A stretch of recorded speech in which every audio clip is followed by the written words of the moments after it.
Hello everyone, my name is Ana Marie Odto from BEd 3-8A, and today we are going to talk about diverse expressions of indigenous creative crafts in the Philippines, specifically the metalworking. So what is metalworking? Metalworking is the process of forming and shaping metals to create useful tools, objects, equipment parts, and structures.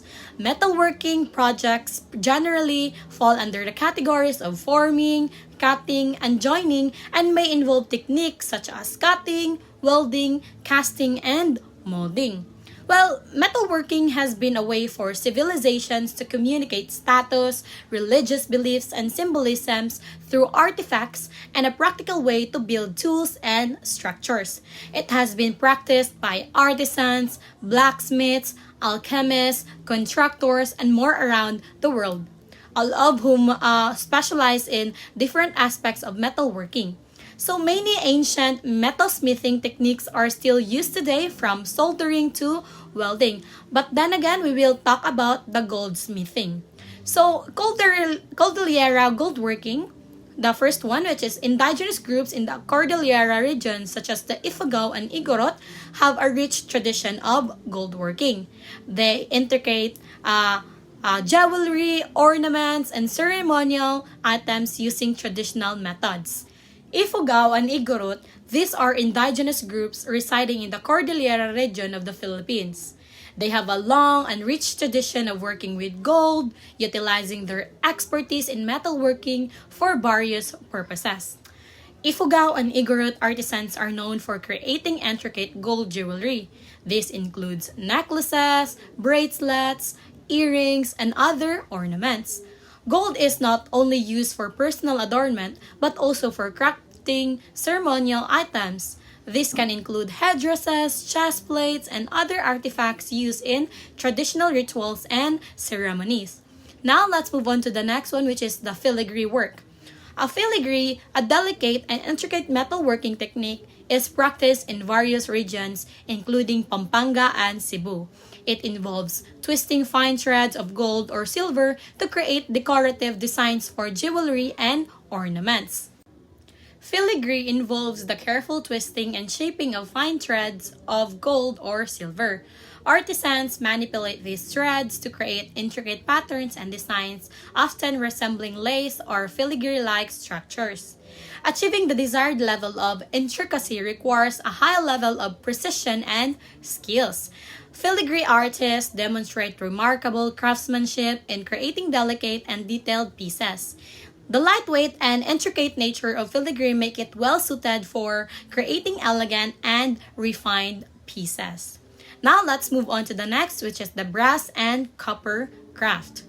Well, brassware artisans in different regions produce brass items such as utensils, bowls, and decorative pieces using techniques like casting, hammering, and etching. Well, this brass is commonly used to create practical household items such as utensils and bowls, just like what I have mentioned earlier.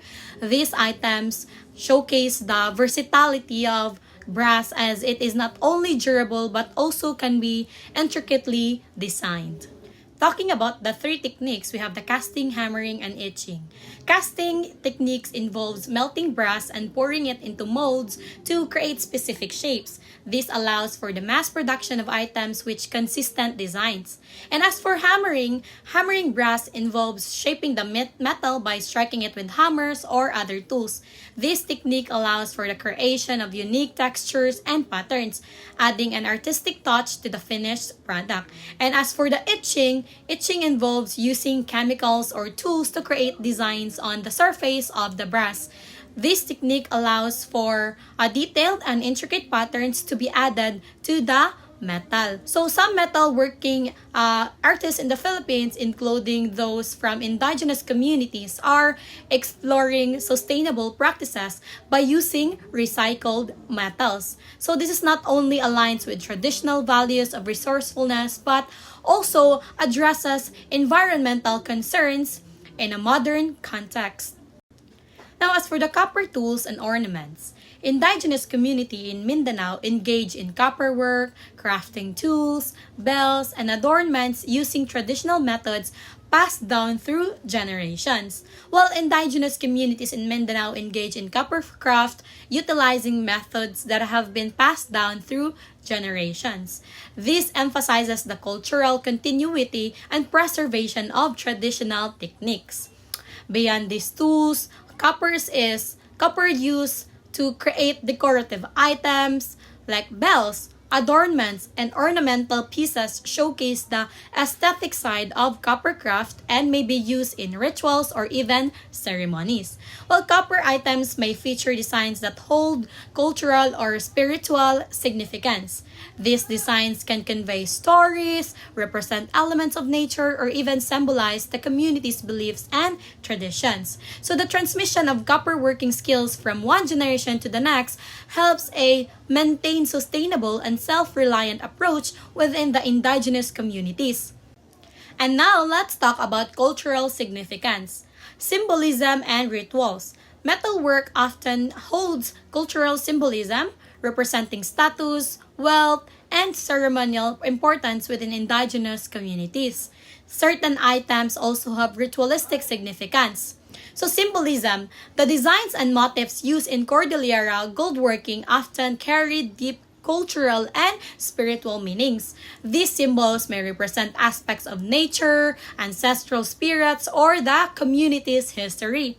Indigenous metalwork often incorporates specific motifs and designs that hold cultural significance.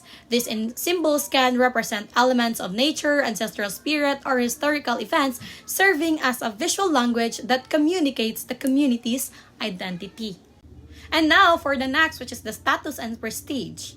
Gold ornaments are often associated with status and prestige within these communities. Wearing such items can signify a person's social standing or participation in significant cultural events, like for example, the ornate adornments. So intricately crafted metalwork such as gold jewelry or elaborately designed brass and copper items can symbolize an individual's or a community's social status and wealth. Well, the more elaborate the metalwork, the higher the status it may convey. So the choice of materials, whether gold, silver, brass, or copper, can carry symbolic meaning. Like for example, gold. Gold is often associated with prestige and wealth due to its rarity and lustrous appearances. And now as for the rituals and ceremonies, we have the birth and coming of age. Well, these metalwork items are often involved in ceremonies marking significant life events such as birth and coming of age rituals. These ceremonies may include the gifting of metal adornments or tools, symbolizing the transition to a new life stage. And the next one, we have the weddings. So, metalwork plays a role in wedding ceremonies where the exchange of metal jewelry or the use of metal ceremonial items symbolizes the union of individuals and the families. And as for the last one, which is the ceremonial instruments, like for example, the bells, the gongs, or other metal instruments are often integral to indigenous rituals. So the sounds produced by these instruments are believed to have a spiritual significance, aiding in communication with the divine. So the designs on metalwork often tell stories and narrative important to the community. These stories can include creation myth, legends of ancestral heroes, or tales that carry moral or spiritual significance. So they encapsulate the essence of a community's worldview, offering a tangible link between the past, the present, and future generations, and contributing to the preservation of cultural heritage. For the fourth one, we have the preservation and promotion. Artisan support initiatives supporting artisans through training, workshops, and market access help preserve traditional metalworking techniques and sustain artisans' livelihoods. So, workshops provide hands-on learning experiences for artisans, allowing them to refine their techniques, experiment with new designs, and adapt to changing market demands. So, providing artisans with basic business skills helps them manage their enterprises more effectively, from pricing their products to managing inventory and finances. There are also cultural exhibitions and events. So showcasing indigenous metalworking in cultural exhibitions and events raises awareness and appreciation for these crafts among local and international audiences. Inclusion of indigenous metalworking in cultural festivals helps integrate these crafts into broader celebrations of cultural diversity. Artisans may participate in live demonstration, engaging with the audience, and fostering a connection between the creators and consumers.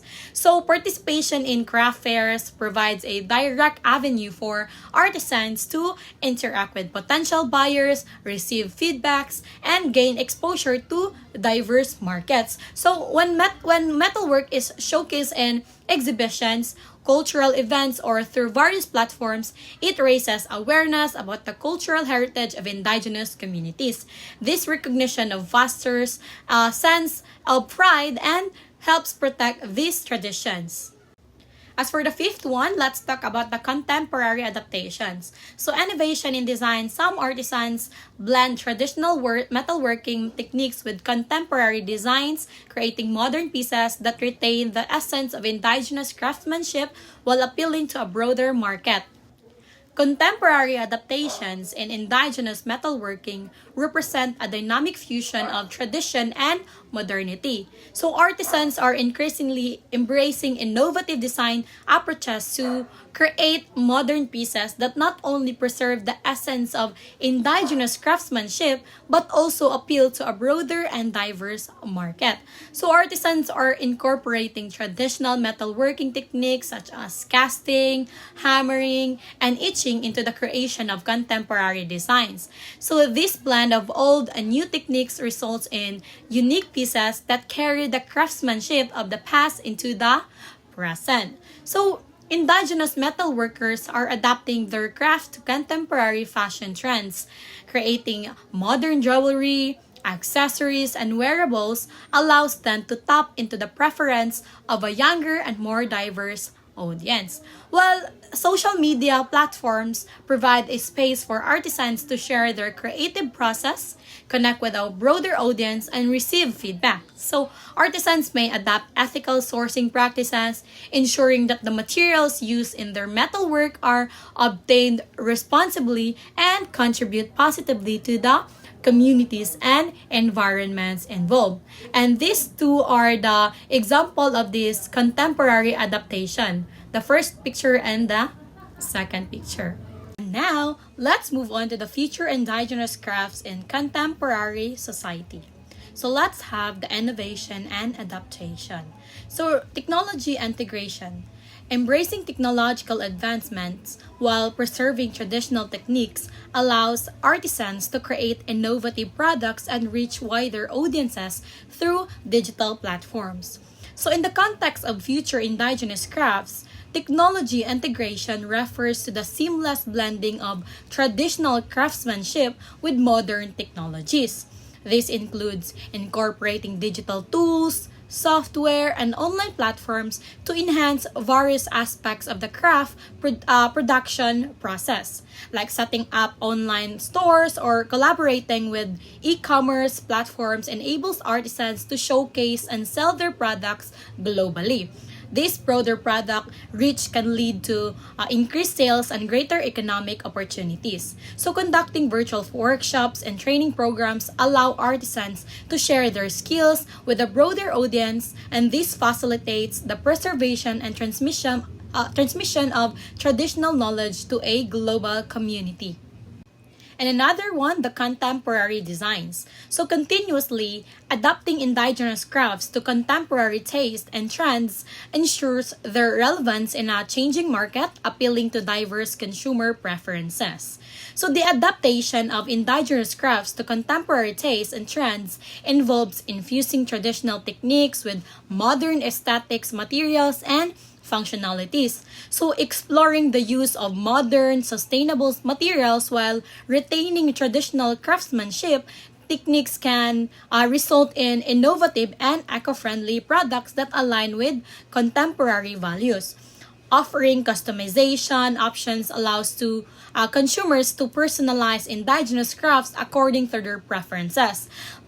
This caters to the growing demand for unique and bespoke items in contemporary markets. So crafting tech accessories such as laptop sleeves or phone cases using indigenous techniques can appeal to a tech-savvy audience while showcasing the richness of traditional craftsmanship. Now let's move on to the number 2, which is the sustainability and ethical practices. Environmental consciousness is the first one, so continued emphasis on sustainability by using eco-friendly materials, reducing waste, and adopting green practices aligns with modern environmental concerns. Indigenous artisans can explore the use of eco-friendly alternatives while preserving traditional crafting techniques. This might involve sourcing materials such as organic fibers, recycled metals, or sustainably harvested woods. So artisans can turn waste materials into new and innovative products, showcasing creativity while reducing the overall environmental impact. Another is the ethical consumption. Increasing consumer awareness and demand for ethically sourced, sustainable products present opportunities for indigenous crafts that prioritize ethical production. So, aligning with fair trade principles ensures that artisans receive fair compensation for their work. So ethical consumption involves supporting businesses that prioritize fair wages and provide safe working conditions for craft producers. So ethical consumption in indigenous crafts contributes to the economic empowerment by societies. So by supporting fair trade, consumers actively participate in fostering sustainable livelihoods for artisan, and collaborative initiatives that involve indigenous artisans in the design and creation process foster a more equitable and respectful relationship, ensuring that their cultural heritage is accurately represented. So by emphasizing environmental consciousness and ethical consumption, indigenous crafts not only align with contemporary sustainability values but also contribute to the preservation of cultural heritage and the well-being of artisans and their communities. Now let's move on to the number 3, which is the cultural preservation and education. Youth engagement is the first one. So efforts to engage younger generation through education, workshops, and cultural exchanges ensure the transmission of traditional knowledge and skills, preserving cultural heritage. Collaboration with educational institutions to integrate indigenous crafts into school curricula exposes younger generations to traditional knowledge. This ensures that the crafts become part of formal education, fostering appreciation from an early age. So organizing workshops and apprenticeship programs allows youth to actively engage with artisans and learn traditional crafting techniques. This hands-on approach facilitates the transmission of practical skills and ensures the continuity of craftsmanship. The next one is the digital storytelling. So, leveraging digital platforms for storytelling about the cultural significance and stories behind indigenous crafts raises awareness and appreciation among global audiences. Leveraging platforms like Instagram, Facebook, and Pinterest allows artisans to share visually compelling stories about their crafts. So this is not only raises awareness but also engage a younger digital native audience. Digital storytelling can include creating tutorials or do-it-yourself, which is the DIY content, sharing the step-by-step process of crafting on platforms like YouTube encourages participation and skill development among viewers. Using digital platforms to create interactive story maps allows artisans to narrate the history, the significance, and evolution of their crafts. This engaging format enhances the storytelling experience and promotes a deeper understanding. Digital storytelling not only amplifies the narratives around indigenous crafts but also serves as a bridge to connect with younger generations who are more inclined towards digital platforms and interactive experiences, just like us. new generation. So combining youth engagement initiatives with digital storytelling creates a powerful strategy for preserving and promoting indigenous cultural heritage. Now, let's move on to the fourth one, which is the collaborations and partnerships. Cross-cultural collaborations. So, collaborations between indigenous artisans and contemporary designers, brands, or artists foster creative exchanges, resulting in innovative products that merge traditional craftsmanship with modern aesthetics. So, global market access as well. So, expanding international market access through partnerships and collaborations enables indigenous crafts to reach a broader global audience. So, collaborations between indigenous artisans and contemporary designers offer a fusion of traditional craftsmanship and modern aesthetics. So this creative exchange leads to the development of innovative designs that appeal to a broader and diverse consumer base. Indigenous crafts, when combined with contemporary artistic expressions, become powerful tools for conveying identity and heritage. So the resulting artworks and products become emblematic of the dynamic interplay between tradition and modernity. So when indigenous artisans and contemporary collaborators align in their commitment to sustainability, cultural and preservation, ethical practices, the partnerships are more likely to thrive. And now, let's move on to the last part, which is the economic empowerment. So, economic opportunities. Continued support through fair trade practices, entrepreneurship training, and market access empowers artisans to sustain their livelihoods and contribute to their communities. So, entrepreneurship training encourages artisans to explore innovative approaches, adapt to changing market trends, and identify new opportunities for growth. This adaptability is crucial for long-term economic sustainability.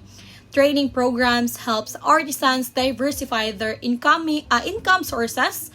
This may involve creating new products line, expanding market reach, or participating in alternative income generating activities. And another, we have the artisan cooperatives. So strengthening cooperative models among artisans allows for collective decision making, shared resources, and enhanced market reach, bolstering economic stability. So forming artisan cooperatives allows artisans to make decisions collectively. This democratic approach ensures that decisions regarding production, pricing, and marketing are made in the best interest of the entire community. So by working together, artisans in cooperatives can collectively address challenges and risk. These include navigating market fluctuations, assessing financial support, and responding to changes in consumer preferences. So economic opportunities for indigenous artisans involve a holistic approach that includes fair trade practices, entrepreneurship training, and collaborative models such as artisan cooperatives. So these strategies not only contribute to the economic well-being of individual artisans but also foster community development and cultural sustainability. And that would be all for my discussion. I hope you have learned something. Once again, this is Anna Marie Odto, and thank you for listening.